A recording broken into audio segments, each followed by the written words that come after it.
하나님의 말씀은 고린도후서 1장 3절부터 11절까지의 말씀입니다. 제가 봉독하겠습니다. 찬송하리로다. 그는 우리 주 예수 그리스도의 하나님이시요 자비의 아버지시요 모든 위로의 하나님이시며 우리의 모든 환난 중에서 우리를 위로하사 우리로 하여금 하나님께 받는 위로로서 모든 환난 중에 있는 자들을 능히 위로하게 하시는 이시로다. 그리스도의 고난이 우리에게 넘친 것 같이 우리가 받는 위로도 그리스도로 말미암아 넘치는도다. 우리가 환난 당하는 것도 너희가 위로와 구원을 받게 하려는 것이요 우리가 위로를 받는 것도 너희가 위로를 받게 하려는 것이니 이 위로가 너희 속에 역사하여 우리가 받는 것 같은 고난을 너희도 견디게 하느니라. 너희를 위한 우리의 소망이 견고함은 너희가 고난에 참여하는 자가 된 것 같이 위로에도 그러할 줄을 알미라. 형제들아, 우리가 아시아에서 당한 환난을 너희가 모르기를 원하지 아니하노니 힘에 겹도록 심한 고난을 당하여 살 소망까지 끊어지고 우리는 우리 자신이 사형 선고를 받은 줄 알았으니 이런 우리로 자기를 의지하지 말고 오직 죽은 자를 다시 살리시는 하나님만 의지하게 하심이라. 그가 이같이 큰 사망에서 우리를 건지셨고 또 건지실 것이며 이후에도 건지시기를 그에게 바라노라. 너희도 우리를 위하여 간구함으로 도우라. 이는 우리가 많은 사람의 기도로 얻은 은사로 말미암아 많은 사람이 우리를 위하여 감사하게 하려 함이라. 아멘. 사랑하는 주담의 성도들에게 존귀하신 주님의 이름으로 문안 인사를 드립니다. 속에 코로나 바이러스가 진정이 되어서 성전에서 함께 만나 하나님을 예배하며 교제하는 그날이 속히 오기를 기대합니다. 주바시, 이것은 약자입니다. 주는 주님을, 바는 바라보는 시간, 주님을 바라보는 시간의 약자입니다. 약 15분 정도의 소요되는 시간을 통해서 주의 말씀을 묵상하는 시간을 가지고자 합니다. 여러분께 서울 광화문에 가보시면 교보문고가 있습니다. 아주 큰 서점입니다. 이 교보문고 외벽에는 가로 20m, 세로 8m에 담긴 광화문 글판이 있습니다. 여러분께서 광화문에 가보시면 그 광화문 글판에 새겨진 시와 여러 글을 본 기억이 아마 있을 것입니다. 지난 겨울 2월 말까지 광화문 글판에 있었던 글자는 시인 윤동주의 동시 호주머니였습니다. 그 시는 짧습니다. 그 시를 소개해드리면 넣을 것 없어 걱정이던 호주머니는 겨울만 되면 주먹 2개 갑북갑. 호주머니가 가득 찬 모양을 이 시는 형상화했습니다. 호주머니가 비어 있습니다. 넣을 것이 없으면 걱정거리가 많겠죠.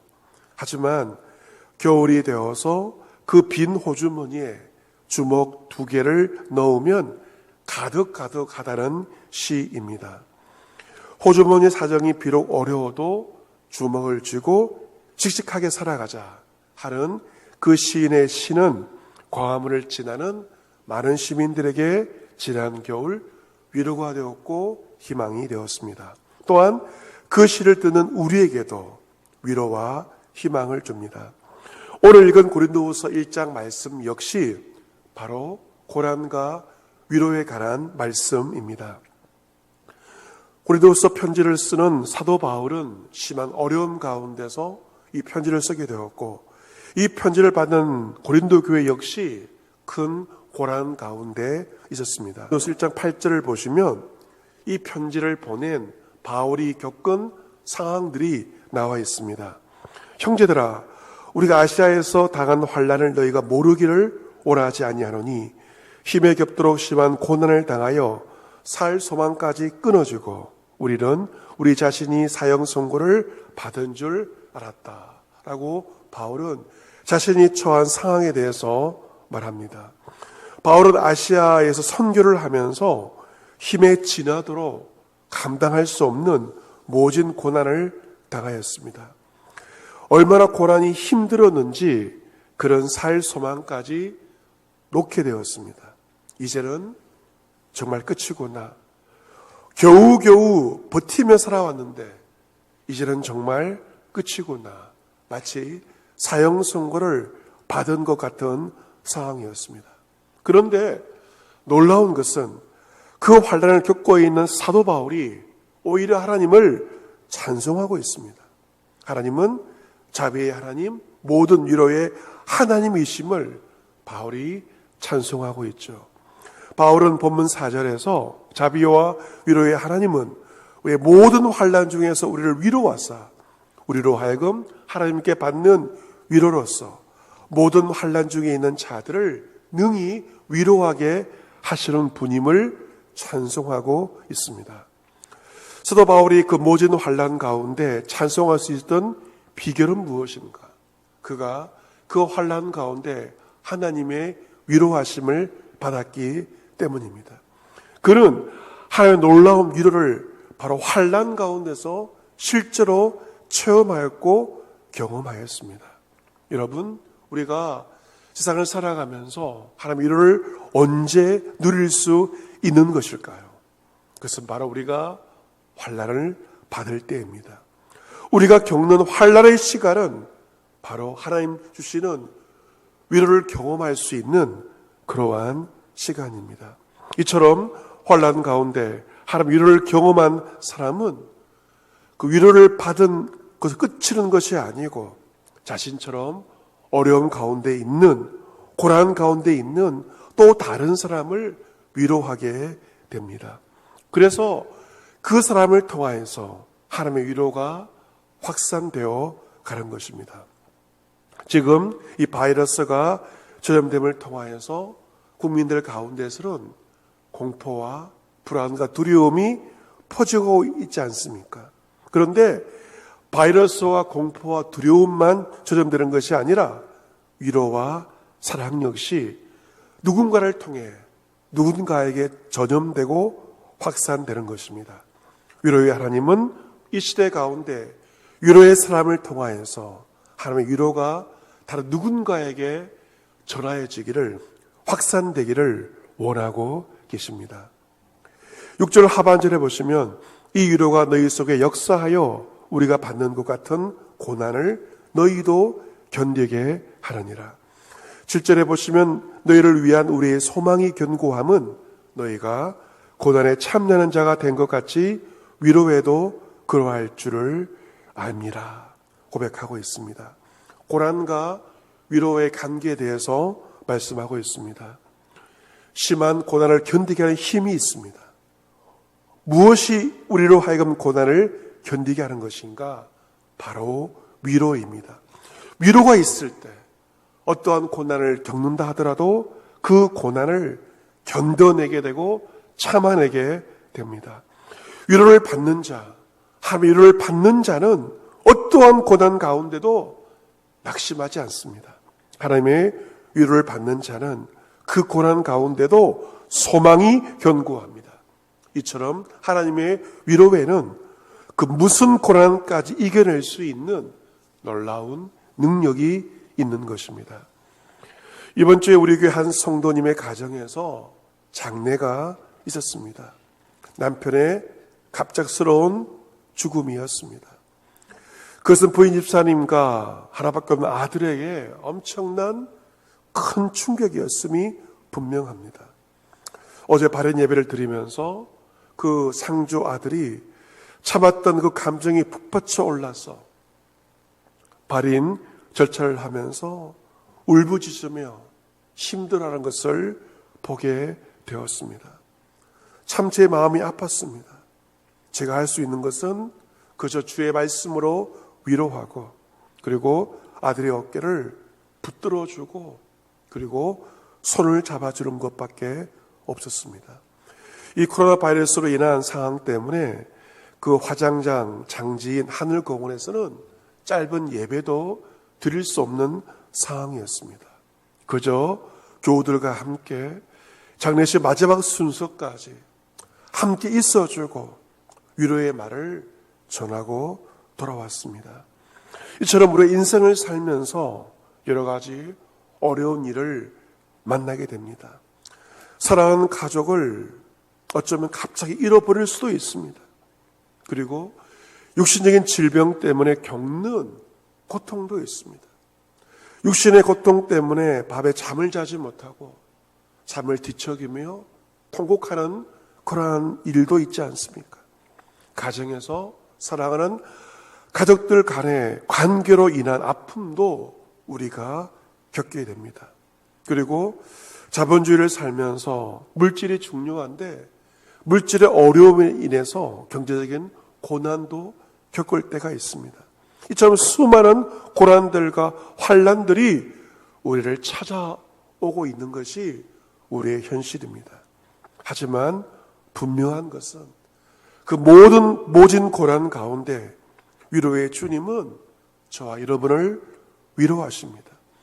직접 성령의 감동으로 말씀을 통하여 위로하시기도 하고 또한 주변의 사람들을 통하여서 하나님의 사람들을 통하여 위로하십니다.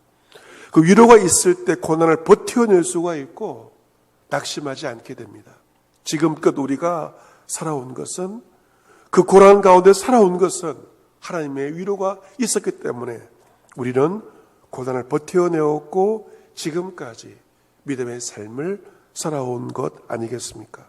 따라서 우리는 지금의 고난의 시기를 겪을 때에도 어려운 때일수록 서로가 서로를 주님의 사랑으로 위로하고 격려해야 됩니다.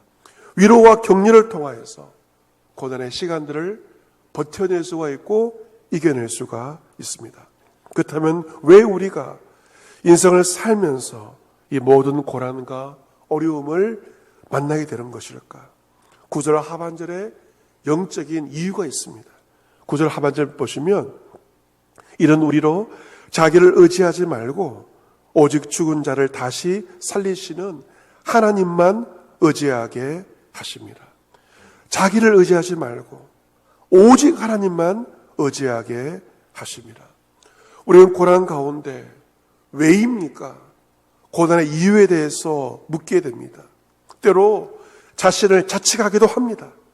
하지만 우리는 고난의 이유를 다 알 수가 없습니다. 한 가지 분명한 주님의 뜻은 고난 가운데 자신을 의지하지 말고 하나님만 의지하라 하는 것입니다. 우리가 의지하는 하나님은 어떤 분이십니까? 죽은 자를 다시 살리시는 하나님이십니다. 우리가 보기에 아무런 소망이 없다 할지라도 하나님은 능히 살리시는 분이십니다. 따라서 우리는 고난의 시간에 전심으로 하나님만 의지하게 됩니다. 자신을 의지하던 삶에서 죽은 자를 살리시는 하나님만 의지하는 것으로 우리가 바뀌어지게 되는 이것이 바로 고난의 유익이라고 말할 수가 있습니다.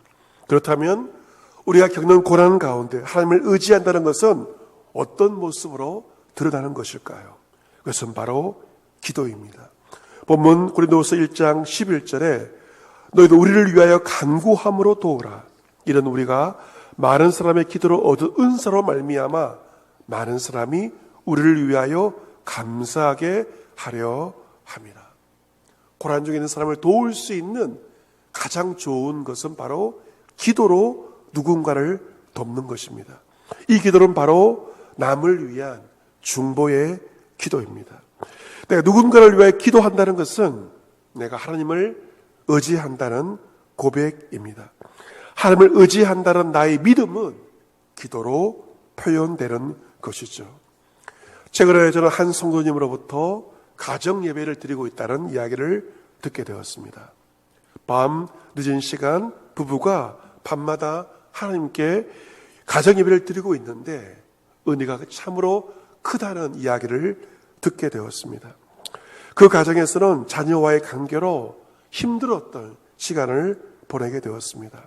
그런데 가정 예배를 드리면서 나를 힘들게 한 그 자녀를 위해 기도를 드렸고 특별히 축복의 기도를 드리게 되었다는 것입니다.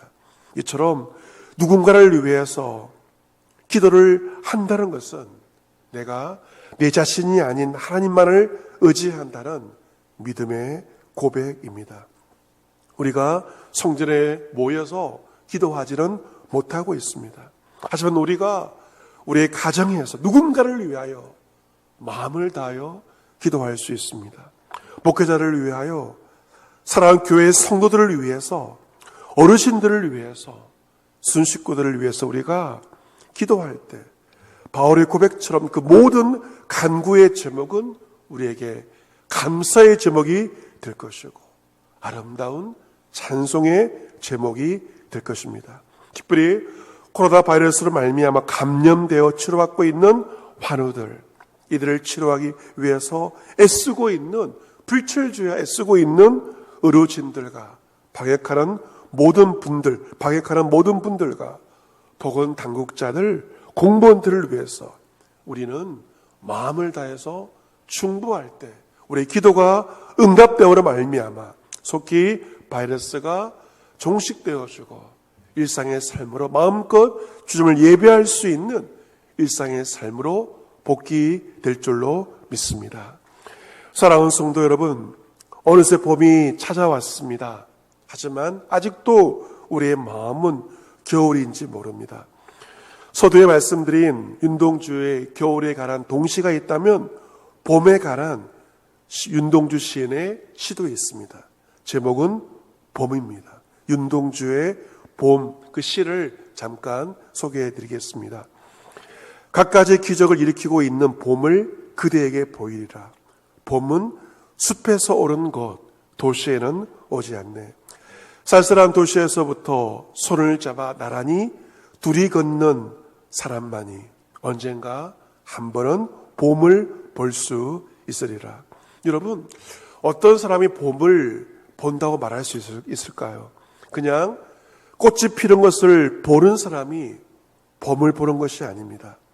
시인의 고백처럼 쌀쌀한 도시에 산다 하더라도 누군가의 손을 잡고 누군가와 함께 걷고 누군가를 위로할 때 그 사람이 진정 봄을 보는 사람이라고 말할 수 있습니다. 사랑하는 성도 여러분, 주님의 크신 자비와 위로가 성도 여러분과 여러분의 가정과 자녀 손들과 생업 가운데 함께 하시기를 진심으로 기원합니다. 여러분이 지금 나름대로의 어려운 시간들을 보내고 있지만 오늘 말씀처럼 주님의 자비, 주님의 위로하심으로, 위로의 능력으로 어려운 때를 잘 견뎌내시기를 바랍니다. 겨울은 결코 봄의 기운을 이겨낼 수 없는 것처럼 겨울은 반드시 지나갈 것이고 따스한 인생의 봄이 우리 가운데 찾아오게 될 것입니다. 주님의 위로를 받은 자로서 힘들고 고통스러워하고 있는 여러분 주위에 누군가가 있다면 그의 위로를 전하시고 그를 위해 기도하시고 따스한 격려의 말을 그리고 사랑의 실천을 하시기를 바랍니다. 그리하여 하나님의 자비와 위로의 능력으로 말미암아 우리가 겪는 모든 고난과 어려움을 넉넉히 이겨내시고 2020년 봄, 진정한 봄의 기적을 볼 수 있는 이런 모두가 될 수 있기를 주 예수 그리스도의 이름으로 축복합니다. 아멘.